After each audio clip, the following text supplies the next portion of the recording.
Yo, what's going on, everybody? This is Dylan Talk Sports. My name is Dylan. In this video, what we're going to be doing is we're going to be covering the finalized 53-man roster for the Cleveland Browns. Yes, it is official. The Cleveland Browns have finalized their 53-man roster. Now, obviously, this roster can change a tiny bit, but when it comes to changes, it's going to be mainly just bringing guys back on the practice squad. So what we're going to do in today's video is we're going to basically go through, review all 53 players. I'm going to give you my yays or my nays on who I think we brought back, players I thought we should have brought back, that we didn't bring back, and etc. But before I go any further, if you wanted to enjoy, drop a like. But without further ado, let's get into it.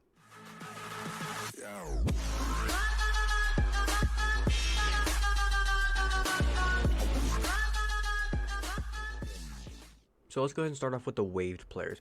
We got Lorenzo Burns, Jalen Darden, Demetric Felton. I was kind of sad to see him go. Hassan Hall, Mike Harley Jr., Sam Kamara, Jeremiah Martin, Tanner McAllister, Zaire Mitchell-Padden, Kellen Mond, Lonnie Phelps, Charlie Thomas III, Isaiah Thomas, Tommy Togiai, Austin Watkins Jr., and Cade York. Now, to kind of go over these players, I'm going to go one by one and give you guys my opinion on what I think. Lorenzo Burns, I wish you best of luck. I don't know who you are. Jalen Darden, he'll make another practice squad if the Browns don't bring him back. He'll make another practice squad for sure. Demetric Felton, I really don't know what the Browns are doing. He seemed like a really good third down back. Nick Chubb, he's the pure runner. We needed a back that can catch balls out of the backfield, and I feel like Demetric Felton could have been that guy. Browns, what are you doing? Hassan Hall, another guy. He's gonna be just like a preseason kind of guy. I don't think he's gonna be that big time flashy running back in the future. Mike Harley Jr., nothing. I don't even know who you are. Sam Kamara, don't know you. Jeremiah Martin, don't know you. Tanner McAllister, as a Buckeye fan, I kind of wanted him to make the Browns roster, but whatever. Zaire Mitchell-Padden, don't know him. Kellen Mond, he's a bum. That's the nicest thing I can say about you, bud. You're a bum. Lonnie Phelps, don't know him. Charlie Thomas, don't know you. Isaiah Thomas, he seemed like he had potential coming out of what was it, Oklahoma he was coming out of. He just never really showed up. Tommy Togiai, his problem, he just doesn't have size as a D tackle. If he can put on some weight, he'd probably be a good D tackle, but him not having that weight, he just gets pushed around too much. And then Austin Watkins Jr., we're going to get into this. And Cade York, I mean, bye. Moving on to the players that had their contracts terminated. This one's kind of tricky because Michael Dunn, I made a previous video already covering the first rounds of cuts when Michael Dunn was taken off the roster. And I said, I feel like the Browns, I don't know what the hell they're doing. They're keeping Drew Forbes, but they got rid of Michael Dunn. What the fuck is going on? But now the news is the Browns are actually hoping that he doesn't get picked up off waivers so they could just bring him and re-sign him back to the 53-man roster. What? Tristan Hill, don't really know who he is. Maurice Hurst, I was kind of hoping he'd make the roster. I'm hearing news that the Browns actually might be regretting that, and they're trying to get him back on the roster. And then John Kelly, he played pretty good in the preseason. I think he'll make another roster 100%. And then Michael Woods, I wish you best of luck, dude. Now, going through the whole roster, quarterbacks. I was told that we might end up keeping 3 quarterbacks. We're only keeping 2. It's okay because obviously you want your starter to stay healthy. And as long as Deshaun Watson stays healthy, you don't really need 3 quarterbacks. You just want your one main guy. When it comes to the running backs, Nick Chubb obviously is already there. Keep him healthy. You got the strong run game. Jerome Ford will be a good number 2 back. Pierre Strong, he kind of came on here lately. I didn't really even hear his name that much in preseason. I mean, we saw Demetric Felton. We saw John Kelly. I didn't really hear Pierre Strong's name that much unless he was injured and I just didn't know. Wide receivers, there was news saying they might try to keep 7 if Austin Watkins was going to make the team. Clearly, he did not. So they elected to go with 6. Obviously, in the order of their depth chart ranking, we would have Amari Cooper, we would have Donovan Peoples-Jones, Elijah Moore, then probably Marquise Goodwin, Cedric Tillman, and then David Bell. I think this wide receiver core is pretty good. Obviously, health comes into play.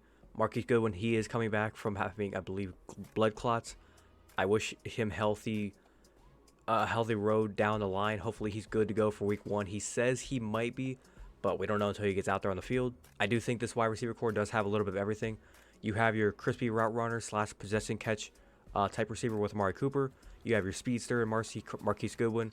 You have your elite slot guy in Elijah Moore. You have 2 big-time receivers, big body guys, and Donovan Peoples-Jones and Cedric Tillman that can go up and jump up for any 50-50 ball against any corner in the league. And then David Bell, he's still kind of like this project receiver. We don't really know what he is. We're just waiting to see what he becomes. Next up with the tight ends, I mean, David Njoku is like the only really guy I'm really curious to just see how he does this year with Deshaun Watson, this passing offense. Us keeping 3 tight ends is more or less just because we like to run the ball, even though this offense is going to be more pass president with Deshaun Watson's skill set. I think after David Njoku, Harrison Bryant, I mean, he's an okay receiving tight end, and Jordan Atkins, he's pretty much just there for a run blocking tight end, I think. Offensive linemen, we pretty much already know our starters: Joel Bitonio, Jack Conklin, Ethan Pokich, Wyatt Teller, and Jed Wills. The one good thing we do have with this offensive line is we know if, say, Jack Conklin or Jed Wills were to go down, we have guys like DeJuan Jones and James Hudson that can step in and fill that void. The only question mark we do have, I think, is at center and guard. Nick Harris, I don't really know if I trust him yet, because they did say before he got hurt last year he needed to put on some muscle and some weight, and he didn't do that before he got hurt, obviously, because it was week 2 or 3 whenever he got hurt. So we don't really know what he is coming into the season yet, or at least I don't. And Luke Whippler, how you pronounce your name, he's, I believe, a rookie. What is he going to be? Let's go ahead and move on to the defense. We got Jordan Elliott. How the fuck did this guy even make a roster? Myles Garrett, nothing to be said there. Shelby Harris, nothing to be said there. Siaki Ika, I'm really curious to see how he's going to do this year. He's probably not going to play a lot of reps throughout a game. Say if, like, in a whole game, there's like maybe 65 defensive snaps. He'll probably be out there for maybe like 20 of them. 20 a game, 15, 20 reps a game, just to kind of ease him into the game a little bit. And he's a big guy. Big guys don't like to run a lot. Isaiah McGuire is just some depth. Ogbo, he's going to be a pretty good backup behind kind of like Za'Darius and Miles for whenever they need rest. And then obviously, like I said, with Za'Darius, hopefully he can be the key thing to help Miles get a little bit of one-on-ones more often in the games, rather than maybe like 1 or 2 a game. Za'Darius will be able to help out there. And then Dalvin Tomlinson, the big signing D tackle, if he goes out there and lays a goose egg this year when it comes to sacks or tackles for loss, I have no words. And then Alex Wright, we'll see what he becomes. He's still a developmental piece. When it comes to linebackers, I don't really look too much into this, mainly because of the fact that our linebacker core is predicated on if 3 guys stay healthy: Anthony Walker, JOK, and Sione Takitaki. Anthony Walker has come off of back-to-back knee injuries, so I am hoping to God this guy stays healthy this year. Sione Takitaki also went down with a knee injury last year. JOK is the one guy that has stayed healthy, and he looks like he's in for a big time year this year. When I say big time, I mean like leading the team in tackles, possibly getting a few sacks and some INTs this year type of big season. And then all the other linebackers, I do like them as depth pieces. Tony Fields, he's a great depth linebacker. He's not really a number 1 or number 2, but when it comes to just depth, he's good. Diabate, he shined in the preseason. Love to have him on the team. I'm not going to pronounce the name right. Konansk. I might be butchering the name, but he did get injured in the 3rd preseason game. I'll try to look to see when he's going to be back. He'll probably be back really soon, but we'll see how that goes. And then Matthew Adams as well, just depth piece. Let's get into the DBs. D'Anthony Bell did shine in the preseason. He made the roster. Grant Delpit, he's been having some, I believe, an injury going on here during the preseason. Not really been playing that much. He's going to be ready to go, I believe, by week 1. I'm curious to see how he does this season.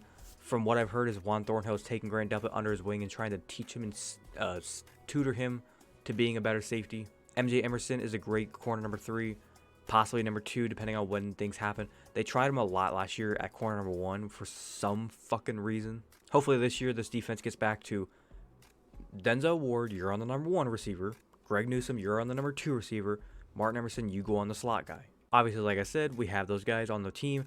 Newsome, Ward, and Emerson. We did bring back AJ Green. This one was a little weird for me. I honestly didn't think he was going to make the team. I thought he was probably going to get cut this year. But we brought him back. We'll see how he does. Cam Mitchell does come back as well as a depth corner. I'm not really crazy over Cam Mitchell, but like there's times where he just shows up in the most randomest ways in the big moments to where it's like you kind of have to have him on your team. Mike Ford Jr., great depth piece. And then the 2 that kind of showed out in the preseason, Ronnie McLeod, the second he got on the field, getting an INT. He's going to be a great rotational safety for this defense. And then Rodney Hickman, the dude pretty much won defensive player of the preseason, I guess you could say. What do you have, 3 to 4 interceptions? Dude balled out. And then lastly, the thing nobody really cares to talk about, but I'm going to talk about it anyways, specialists. Corey Bojorquez, you punt that ball. And then Dustin Hopkins, I'm just praying, Dustin, do us a favor. You get that ball between the uprights, and we will love you the rest of the season. We're not asking for much. All we are asking for out of a kicker is to make all of your extra points, and if the field goal is inside of 40 yards, just make that. We're not going to be asking you to make 4 50-yard field goals a game. We're asking you to make the easy ones. You do that, and we'll love you forever. Now, overall, giving this roster a full breakdown and look at, what do I think of it? If I was going to give it like a rating out of 10, I give it a solid 8. There's some things that could be tweaked. There's some players that I wish were not released, and players that are on this roster that I wish were not on the roster. But overall, I give it a solid 8. It's a pretty good roster. Is this going to be a Super Bowl winning roster? We'll see. Can this roster 100% make to the playoffs? I damn for sure hope so. Because looking down this roster, you already got a good quarterback, you already got the running back, you got the receivers, the tight end, the offensive line is top 5. That defense with the talent they have on there, and Jim Schwartz is mine. This should be easily top 10 defense. And then if Dustin Hopkins can go out there and make some kicks, this team has got a real high ceiling. But will they make it there? We'll see. But other than that, that's all I got to discuss for today's video. As always, with these type of reactions to what's going on with the Cleveland Browns, if you disagree with anything, you disagree with all or anything of what I said about the players that they released, they didn't release, let me know down in the comment section. Leave a comment down below what you guys think about what the Cleveland Browns did if you're a Cleveland Browns fan. If you're like me and you think they made some bad moves, let me know which ones down in the comment section. If you went on to enjoy today's video, make sure you drop a like. It is always appreciated if you do so. Just let me know that you're enjoying today's videos. And also, if you're a fan of the channel and you want to go ahead and subscribe, it's free. It's right there. It's somewhere there. And make sure you hit that notification bell so you're notified the second I post. But without further ado, this has been Dylan Talk Sports. Have a great rest of your day. Peace.